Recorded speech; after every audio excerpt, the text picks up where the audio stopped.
8 teams competing for a place at the International Wildcard Tournament at Gamescom in Cologne, Germany. It all starts here at the Winter Regionals. Let's get into the action. Day 1 of the Winter Regional kicked off with the reigning champions Team Immunity up against first-time qualifiers CMS. Immunity almost forfeited the match after they were late getting to the game. They were docked a ban for every 5 minutes they were late and were 1 minute away from a full disqualification.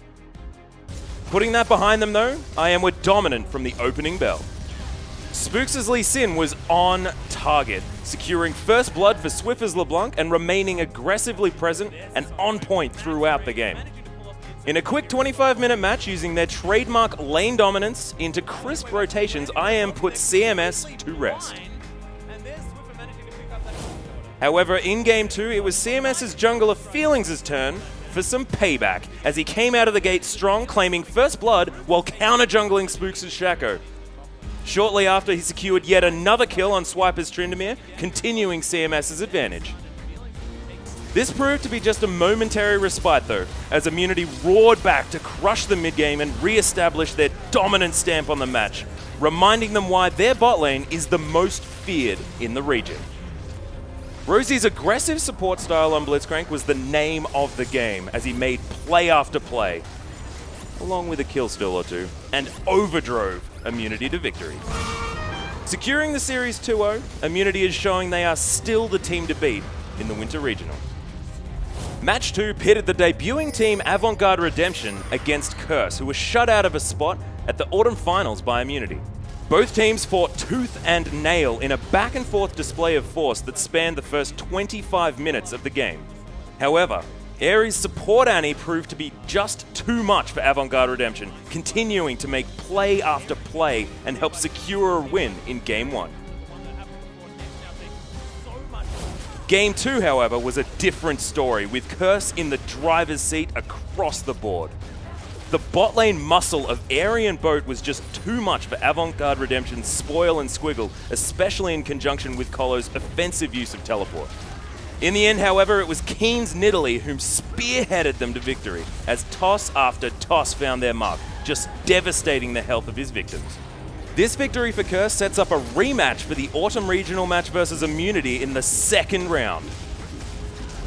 The hype around this game was all about Team UTS. The Dark Horse team came out of nowhere to win the Winter Arena qualifiers, but everyone wanted to know how a university team would fare against the big dogs. The match started surprisingly even, with Chenny Boy's LeBlanc reprimanding Choo-Choo's trademark Yasuo. The laning phase was completely solid for Team UTS. All of that changed when Avant-Garde Ascension's veteran shot calling came into play. UTS tried, but they just couldn't keep up.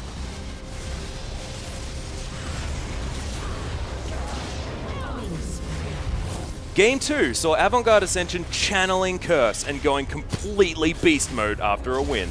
With intense early game aggression by Carbon's Elise, they set the pace of the game and never let up. UTS tried valiantly to hit back, but ultimately Avant-Garde Ascension were in the zone and clinched a convincing 2-0 victory. The theme of this next match was patience. Coming into this game, NV were coming off a second place finish at the Autumn Regional and were expected to crush your Soul Shell Chopper. The laning phase went as expected for Team NV. Heaven's Soraka was dominant in the mid lane, and First Mate was being his usual aggressive self on Twitch. Their prowess gave NV paramount control, allowing them to snowball and handily take objectives. With a substantial gold lead over your Soul Shell Chopper, it should have been lights out. The only problem was, no one gave them the memo. With NV pushing into their base, taking inhibitors at will, your Soul Shell Chopper rallied and fought tooth and nail to try and hold on. In the final surge into their base, NV confidently charged in, relying on Mattress's impressive Leona ults to seal your Soul Shell Chopper's fate. They weren't intimidated though. They met the charge head on and closed ranks around Denian's Lucian to keep him alive. NV started to fall.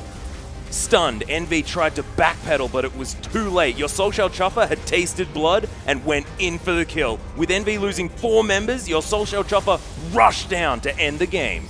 An epic comeback in Game 1 to the underdogs.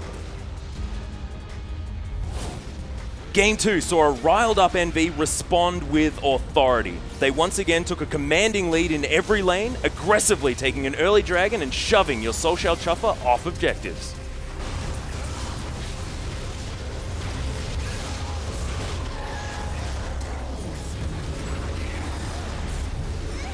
This continued for ages until NV simply ran out of objectives to take outside of YSC's base.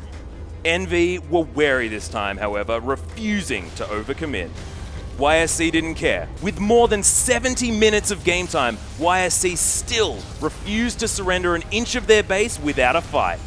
With countless barons and a 20,000 gold lead, NV finally had to commit to a full frontal assault. NV realized too little too late what was afoot, their team melting around them one by one. In full home guards, YSC fortified against the onslaught, going 3 for 0 in the final fight. Jack Attack's teleport down the mid lane gave them footing they needed to catch lightning in a bottle twice and obliterate NV's Nexus in an epic 75-minute comeback. This hard-fought victory for your Soul Shell Chuffer unlocks their face-off against Avant-Garde Ascension in round 2. The competition will be fierce as Oceania's top teams battle it out to see who will emerge as the victors for a shot at Worlds.